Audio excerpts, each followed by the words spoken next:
Hello sa inyo at welcome! Alam nyo, may mga pagkain na hindi lang basta ulam, kundi may dalang kwento. At ngayon, yan mismo ang pag-uusapan natin, isa sa mga pinakasikat na handa sa Pilipinas, ang puchero. Ito, I think, ang pinaka-perfect na description ng pochero. Sabi nga dito sa quote from Ang Sarap, kahit ang dami-daming version niyan, iisa lang yung puso niya. At yan yung tutuklasin natin ngayon. So, heto yung magiging journey natin. Unang-una, ano nga ba talaga ang puchero? Tapos, babalik tanaw tayo sa Spanish roots nito at kung paano ito naging Pinoy na Pinoy. Titingnan din natin yung parang formula niya, yung iba't ibang version. At sa huli, sasagutin natin, bakit ba ito higit pa sa isang simpleng stew? Okay, simulan na natin. Ano nga ba ang puchero? Let's get to the basics para mas ma-appreciate natin kung ano ba yung nasa loob ng kalderong yan.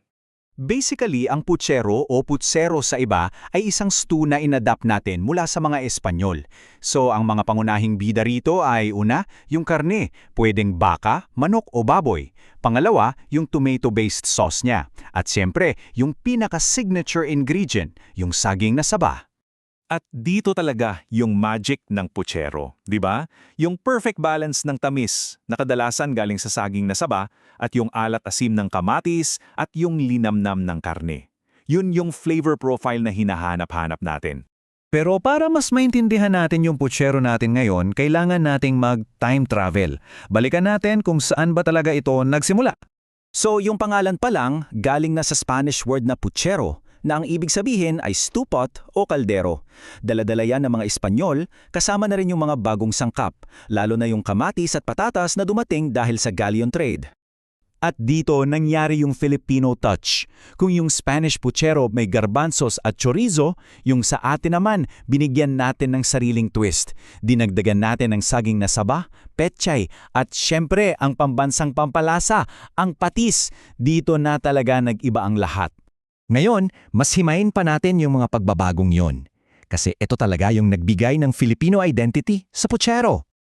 Isipin nyo, yung saging na saba, yan yung nagbigay ng kakaibang tamis na bumabalanse sa asim ng kamatis. Tapos, yung mga gulay natin tulad ng pechay at repolyo. At yung umami na galing sa patis, wala niyan sa original. Talagang inangkin natin yung ulam at ginawang atin. Kaya, ito yung mahalagang tandaan. Ang puchero ay hindi isang striktong recipe. Mas maganda sigurong isipin na para siyang isang blueprint, isang formula na pwede mong i-customize. Dito yon makikita. Ang ganda nitong table kasi pinapakita niya yung flexibility ng puchero. Pwede ka mamili ng karne, sa starch, patatas o kamote. Bahala ka. Sa butil, garbanzos ba o yung iba ang ginagamit baked beans in tomato sauce, 'di ba? Kaya yung puchero ng bawat pamilya may sariling personality. At dahil nga flexible ang formula niya, grabe ang daming naging version nito sa iba't ibang parte ng Pilipinas. Tingnan natin yung ilan sa mga pagkakaiba na yan. Ito, malaking-malaki ang pagkakaiba. Yung puchero na alam ng marami sa atin sa Luzon, yung mapula, malapot at medyo matamis. Pero pag pumunta ka sa Visayas, yung pucherong Bisaya, wow, ibang-iba. Malinaw yung sabaw, parang nilaga, tapos ang pampalasa, tanglad at luya. Ang layo, di ba? At syempre, hindi lang regional ang pagkakaiba. Mayroon ding evolution sa paglipas ng panahon. Dati, kailangan mo ng 2 hanggang 3 oras para palambutin yung karne. Ngayon, dahil may pressure cooker na, pwede na yan sa loob lang ng sabihin na nating 35 minutes. Ang laking tulong, lalo na sa mga busy. Okay, so dito tayo sa isang medyo nakakagulat na data. Sa isang sikat na global food site, ang Taste Atlas, ang average rating ng puchero ay 3.1 out of 5 stars lang. Medyo mababa, no? At yan ang malaking tanong, paanong ang isang ulam na sobrang espesyal para sa atin, na laging sentro ng handaan, ay di masyadong na-appreciate ng iba sa buong mundo?